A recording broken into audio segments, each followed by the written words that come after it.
کچھ بول تھے ایسے جو فقط میں نے سنے تھے، کچھ رنگ جو میرے لیے تصویر سے نکلے.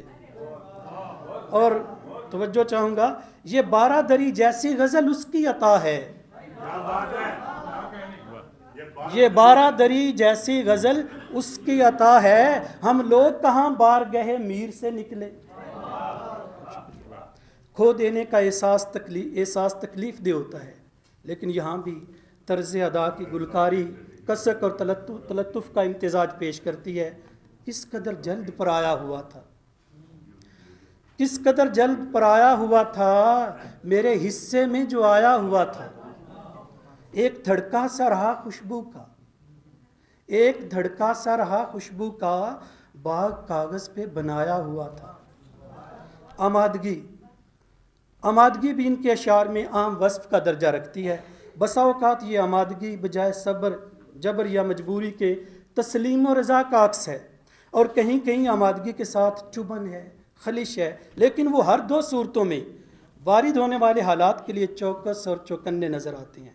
جانا ٹھہرا ہے تو آداب سلیقے سے نکل، جانا ٹھہرا ہے تو آداب و سلیقے سے نکل، سانس کی گٹھڑی اٹھا عمر کے میلے سے نکل.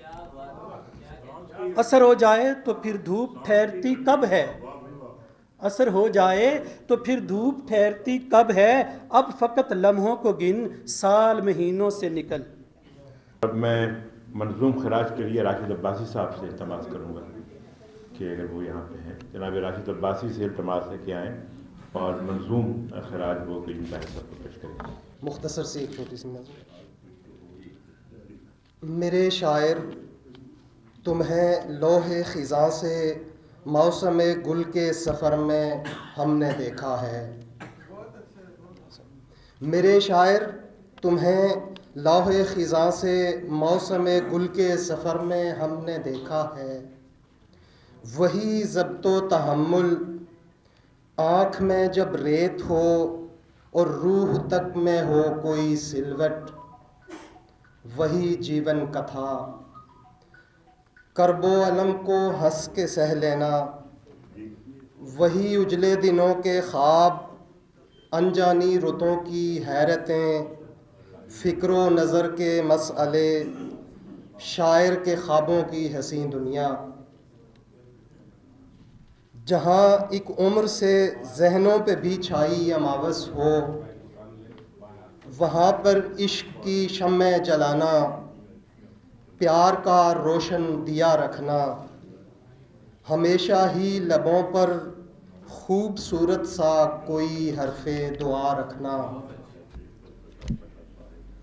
کمال فن کے رازوں سے سدا پردے اٹھانا، حاصل و لا حاصلی سے ہٹ کے علم و عرفاں کے دریچے کھولتے رہنا، محبت بانٹتے رہنا. سنو قیوم طاہر، روشنی کے استعارے سوچتے رہنا، دیے جگنو ستارے سوچتے رہنا. اور اب میں بالکل اختتام کی طرف اس طرف سے ہمارے بہت ہی سینئر، بہت ہی خوبصورت لکھاری، بہت ہی اچھے شاعر جناب شاہد علی راہی صاحب، میں ان سے التماس کروں گا آپ کی بھرپور تعلیم میں کہ وہ تشریف لائیں. اور قیوم طاہر کی غزل پر نظر ڈالیں تو یہاں نہ زبان کا چٹخارا ہے، نہ لذیذ جنسی استعارہ، نہ ترت پھرت، نہ نٹ کھٹ انداز، نہ طنز کے تیر، نہ ظرافت و کثافت. بہیں ہمہ ان کی غزل دل میں اتر جاتی ہے، سرشار کرتی ہے، اور اس میں ایک جادو ہے جو سر چڑھ کر بولتا ہے. وہ اپنی غزل کو ہلکی آنچ پر پکاتے ہیں، اس میں کچھ ستارے کوٹ کر بھر دیتے ہیں اور بعنوان شائستہ غزل کاری کرتے ہیں. قیوم طاہر اپنی غزل کو میر تقی میر کی دان سمجھتے ہیں، لیکن اس میں انفرادیت قائم کرنے کے لیے چند مخصوص حسیات کو بھی لازم گردانتے ہیں. باغ آنکھوں میں صدا سبز تو رکھا، لیکن بور لگتے ہوئے دیکھا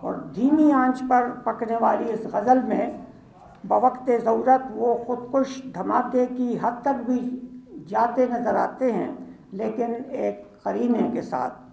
ایسا منتقم تھا میں، خود کو مار آیا ہوں، ایک پل تو آیا تھا تجھ پہ وار کرنے کا۔ ادبی دہشت گردوں کے بیچ وہ اپنا منصب نہیں بھولتے۔ یاد تھے آگ لگانے والے، میں تو معمور بجھانے پر تھا۔ قیوم طاہر کی ایسی غزلیں گنی چنی ہیں جو کسی ایک موضوع کا احاطہ کرتی ہیں، جیسے گاؤں کے حوالے سے ان کی وہ معروف غزل کہ روٹیاں پکتی تھیں سازوں کا گماں ہوتا تھا، شام کو گاؤں میں گھر گھر یہ سماں ہوتا تھا۔ لیکن بالعموم ان کا ہر شعر ایک اکائی کے دائرے میں رہتے ہوئے بھی اکثر غزلوں میں رنگوں کی ہم آہنگی ہے، یعنی وہ میچنگ کلرز میں اپنے تغزل کی گیلری سجاتے ہیں۔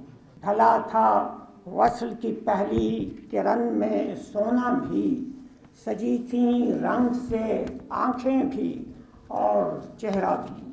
ہمارے آس پاس پرانے اور جدید سخنوروں کی بھیڑ لگی ہوئی ہے، مگر قیوم طاہر کی غزل کی راجدھانی میں ان کا اپنا سکہ چلتا ہے اور اپنی انفرادیت کا پھریرا اڑتا نظر آتا ہے۔ کچھ بول تھے ایسے جو فقط میں نے سنے تھے، کچھ رنگ تھے جو میرے لیے تصویر سے